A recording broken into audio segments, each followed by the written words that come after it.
आम जीवन सार्थक हम एतिकी कही मोर वक्तव्य सांग कर जय हिंद।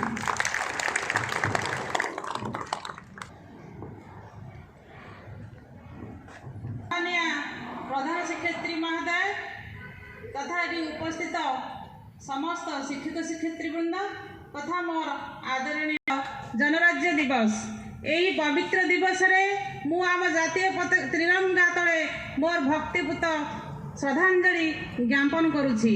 एही अवसर रे मोर रचित कविता 26 तारीख जनराज्य दिवस हुई पालित सारा राज्य रे जनगण मन हर्ष।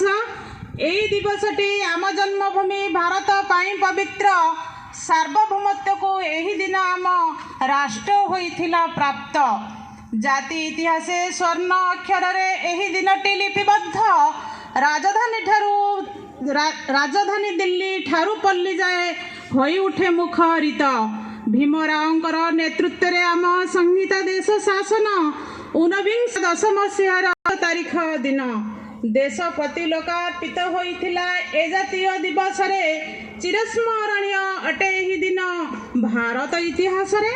गेट रे जलस्थल नभ सेना हुअंती मिलित महासमारोहे आम राष्ट्रपति अभिभाषण दियंती। तोप फुटा जाई गगन कंपाई अभिवादन प्रदान। त्रिरंगा पताका आम स्वाभिमान होई उड्डयमान। जाति न करा जाए हर्षे जाति धर्म वर्ण भेदभाव दूर देश प्रेम सुधा स्पर्शे। देशात्मक बोध संगीत गान रे प्रकंपित ए गगन।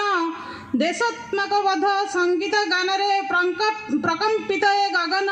सम्मान जनाई एई संविधान को हुए पर्व पालन। सम्मान जनाई एई संविधान को हुए पर्व पालन। जय भारत माता। Thank you. मैंने आपण को तम मान को बहुत पद कथा कहले। मिष्टान्न बंटन तमें मिष्टान्न नहीं